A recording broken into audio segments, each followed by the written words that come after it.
Hello everyone, I am Debashish and with me is Shomik Chakraborty, and in this video we are going to discuss what would be Team India's likely playing 11 for the Guwahati Test. Yes, we are 72 hours away from the Guwahati Test match, the second Test match, with India already trailing the series 0-1 after that loss at Eden Gardens by 30 runs. Shomik, in all probability we might see Shubman Gill missing out for the Guwahati Test match.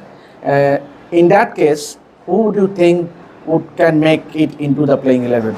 Devashish, as you have said, as we have already, as we also broke the story, Shubman Gill is all but gone as far as the Guwahati Test is concerned. He is not playing. He will start his neck exercises from 20th, which means tomorrow, and after that it will take at least 5 to 7 days. That is as per that is according to the specialists. We are not trying to manufacture anything. What we have been saying, it is based on what we have gathered from the specialists. So in that case, it needs a mini miracle from the India captain to turn up for the Guwahati Test, which is not happening, very likely. So the latest Shubman Gill can return to competitive cricket is the ODI series against South Africa, which starts on November 30. Now coming to the team composition for the Guwahati Test. Two things. One is that when Shubman Gill is not playing, then there has to be a new number 4. Now, Sai Sudarshan was India's designated number 3 until the Calcutta Test. India experimented a sort of, India wanted to have a different combination, an overload of all-rounders. Akshar Patel came and Sai Sudarshan was sacrificed because Washington Sundar is sort of in this team is undroppable, and Washington Sundar has the wherewithal to bat at number 3. He was one of the India's better batsmen across both innings on the treacherous Eden Garden pitches. Now at number 3, Sai Sudarshan, logically, if Shubman Gill doesn't play, then Sai Sudarshan should be coming into the team. But at what position? At number 4. At number 3. At number 3, there could be Dhruv Judal could move at number 4. Number 4, yes. Dhruv Judal could number 4. That is it also left-right combination. Exactly, and that is the very very scenario, because Devdutt Padikkal is there. He is a number 4 player. But once again, the designated, that overload of left-handers is working to India's disadvantage against Simon Harmer offspring. Guwahati, for the first time, would be hosting a test match. It hosted white ball cricket, but test match is completely different, and it's a red soil pitch. We don't know how it will play and what the nature of the pitch is going to be. But then again, it's always good to have that left-right balance up the order. Now you can tell me that isn't it about the merit, isn't it about the quality of a batsman rather than being left or right? See, as Gautam Gambhir has also indirectly admitted at the post-match press conference following the 30-run loss, that it is about the temperament, not always. He said 124 was chaseable, and yes, it is always about the temperament, technique. And that was in short supply. He didn't say that. What we saw, that was in short supply at Eden Gardens from the Indian batsmen, as it was in short supply against New Zealand last year also. Now what happens if, for example, if you are talking about Saurabh Ganguly, hypothetically, if Saurabh Ganguly were playing against Simon Harmer, he would have hit him in his sleep. Gautam Gambhir would have blunted him out comfortably as a batsman if you are playing.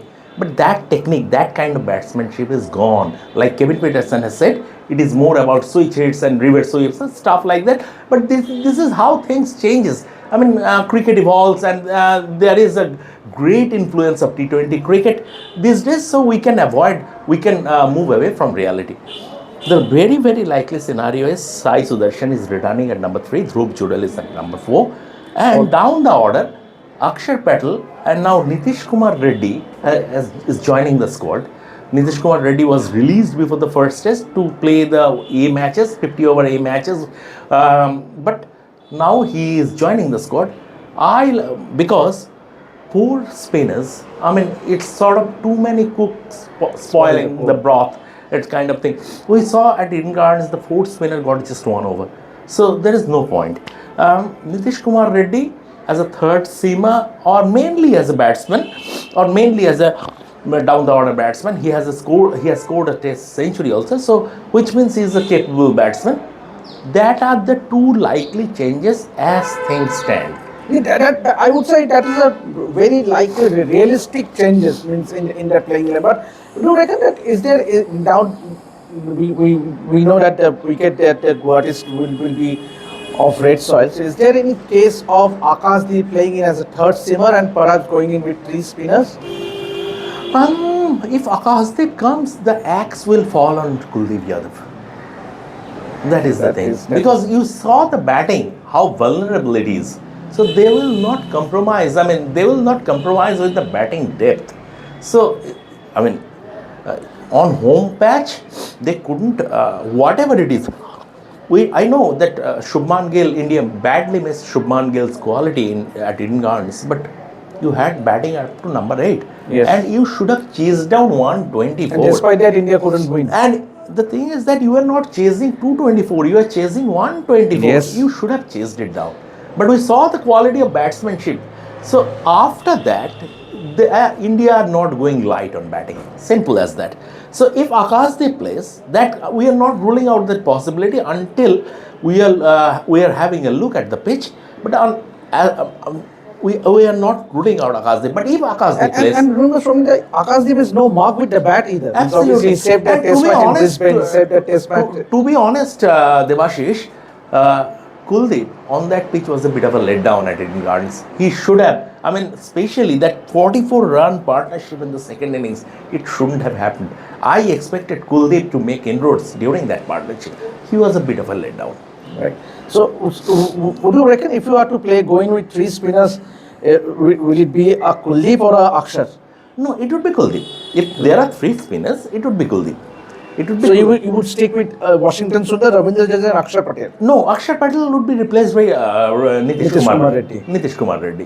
This is, but there is a possibility that the selection committee might add someone like, for example, someone like Ruturaj Gaikwad as Sarfaraz Khan. Sarfaraz doesn't look that likely, but Ruturaj as a cover or in the team like they did before the second test against New Zealand last year. So from that point of view,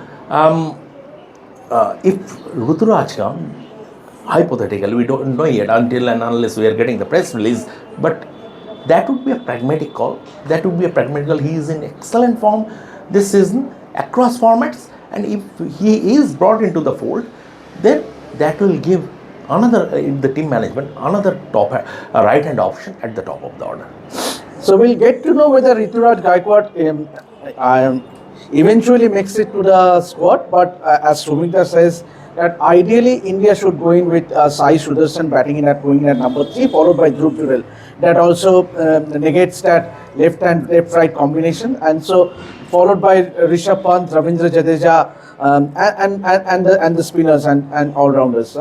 So that's it. So we will be giving you more updates because both myself and Shumikta will be traveling to Guwahati and we'll keep posting. We will be keeping an update, giving you an update as to what is going around Indian practice session and South African practice session, and also the playing 11. We will be able to give you a more detailed analysis about what would be India's likely playing 11. Until then, this is me, Debashish, along with Shomik Chakraborty, signing out for Revsportz. Keep watching this space to get all the updates throughout the test match in Guwahati. Sayonara.